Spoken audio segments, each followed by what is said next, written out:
Hello, ako po si Myra Manibog and welcome to Confessions of a Sinner. Medyo matagal na rin akong hindi nag-video dito sa Confessions. Karamihan puro Myra covers. Medyo na-addict akong kumanta ngayon. Pero share ko lang kasi tayo kasi we tend to worry, di ba? Normal sa tao yun eh. Natural yun eh. Yung pagka may problema ka, may pangangailangan ka, di ba? Nag-aalala tayo na paano ba to, di ba? Especially kung financial yan, di ba? Meron kang inaantay na career change, yung mga ganon. We tend to worry and we forget na God is always in control, di ba? And meron siyang perfect timing. In fact, nasa Bible yan sa Ecclesiastes at saka sa Book of Peter, di ba? Second Book of Peter, sinasabi doon na God has His perfect timing for the important milestones in our lives and the world, di ba? Kaya lahat na nangyayari na to, even yung COVID before, di ba? Lahat yan is part of God's plan, di ba?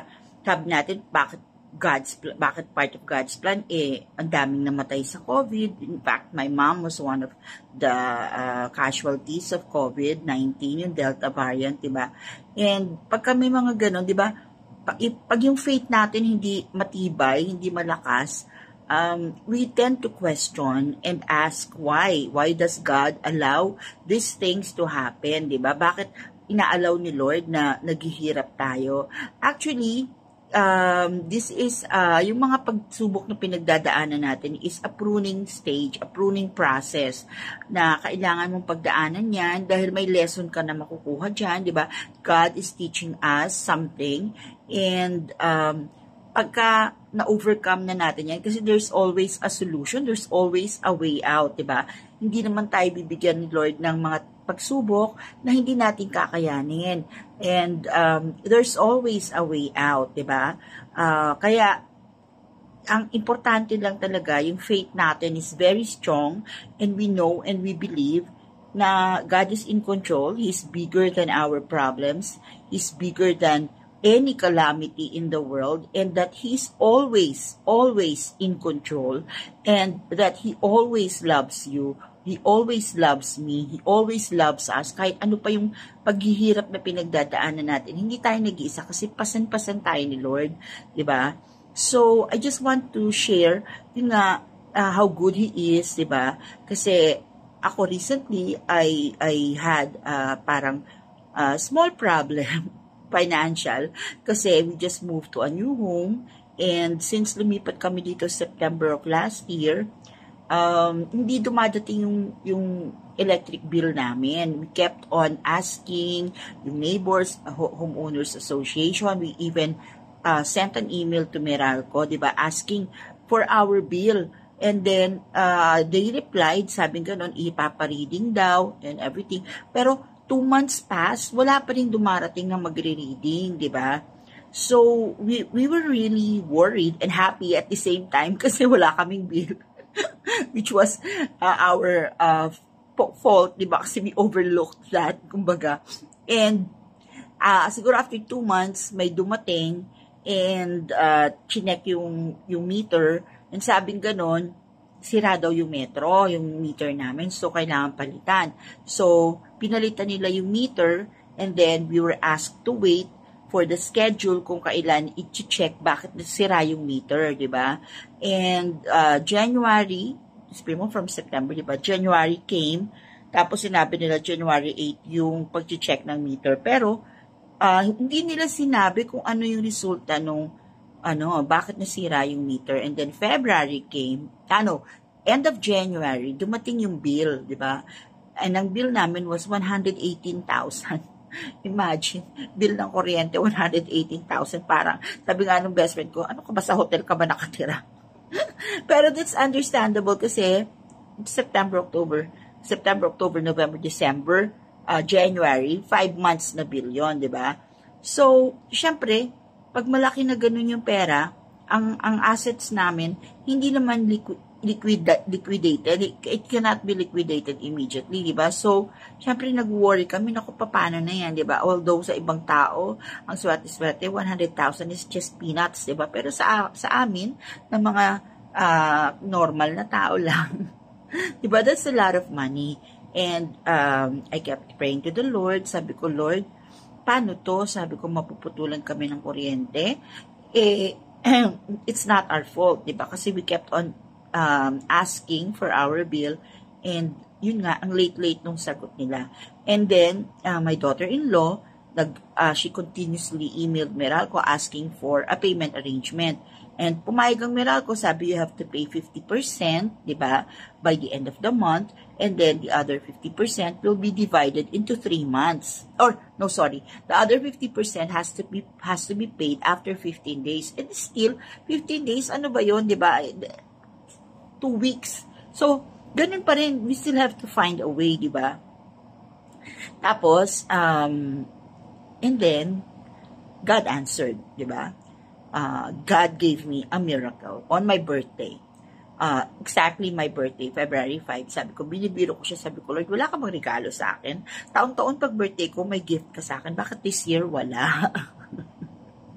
And then, I checked my message request and I saw an invitation to Family Feud. Imagine, the invitation was sent January 31. So, siguro if I checked my message request earlier, I would have seen it earlier, di ba? Pero since I did not, I only checked it on my birthday kasi tinitingnan ko sino yung mga bumabati sa akin ng happy birthday na hindi ko friends sa Facebook. And that's when I saw the invitation. So immediately I responded. So we were scheduled for a taping, di ba? God is good. Kaya nung nandun na kami sa Family Feud, actually nagkalat kami doon. Pero it was fun. Ang importante, sabi ko sa mga anak ko, let's just enjoy the game, di ba? Huwag tayo masyadong tense, huwag tayo masyadong stress. Niloloko nga ako ng mga kasama ko, yung 80s goddesses, kasi syempre, di ba, lahat naman tayo nangangailangan ng pera. Sabi nila sa akin, Myra, bigay mo na sa amin to. Hindi mo naman to kailangan. Sabi ko, hindi, mananalo kami. Kailangan ko yan. Hindi nila alam kung ano yung pangangailangan ko rin, di ba? Akala nila okay lang ako, ganyan, di ba? And, thankful naman ako na ganun lang kaliit yung problema namin compared to others, a million-million yung problema, di ba? Thank you, Lord. At least, 118,000 lang yung problema ko. Na, di ba? Madaling erase, madaling hanapan ng paraan. And, kaya kahit nagkakalat kami, nung after the second question, nagagalit na sa akin yung anak ko, sabi, Mama, ano ba yan? Still, hindi mo kami sinunod, iniba mo yung sagot. Dapat still na natin yun. Sabi ko, relax lang kayo. Meron pang double points tsaka triple points, diba? Why? I was at peace, no? First of all, sabi ko, kung matalo man kami, may 50,000 pa rin kami. Pero I was confident na we are going to win. Why? Kasi regalo ni Lord yan sa akin eh. Diba? Yun talaga yun eh. That's what I believe. Na bigay ni Lord yan sa akin. So, kahit anong mangyari, mananalo tayo. Siyempre, greedy kami. Gusto namin makuha yung 200,000. Hindi namin nakuha. Pero, still, thankful kami kasi yung 100,000 lang naman talaga yung kailangan namin. Diba? So, God provided. Diba? Kaya, nung nanalo kami, it was not a surprise to me na nanalo kami. Kasi I knew then na mananalo talaga kami kasi it was a gift. It was God's gift to me on my birthday. So, alam ko, talagang para sa amin yun. Para sa akin yun, di ba? Kasi yun yung sagot niya dun sa prayer ko. Di ba? And it came at the right time. Di ba? You see how good God is? Ganun talaga si Lord eh. So, kung ano man yung I don't know kung ano pinagdadaanan nyo ngayon, kung may problema kayo or what.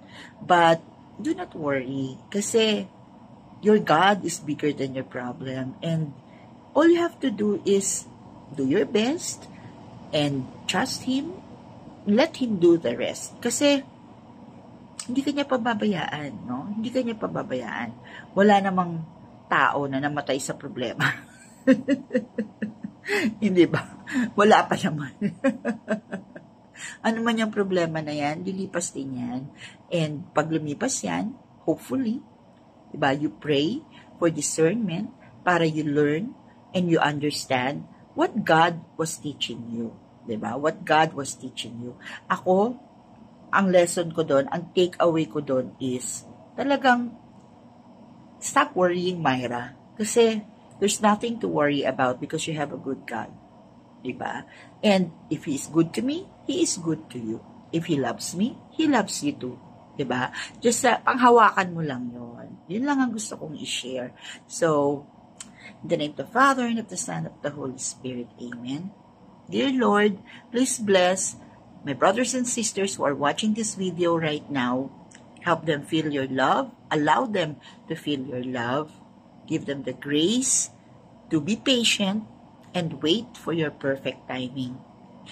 Help them realize that you are always in control. Comfort them para hindi sila masyadong mag-worry, Lord. And please, please, please, listen to their hearts. And I know that even right now, even if we cannot see it, even if we cannot feel it, you are working. You are always working for our good. Thank you, Lord. In Jesus' name, Amen. Thank you for watching my video. Sana may takeaway kayo kahit papano. And see you again next time. God bless you. Panoorin niyo rin yung mga covers ko para samahan niyo akong kumanta ng mga worship song for the Lord. Thank you so much. I love you. God bless you.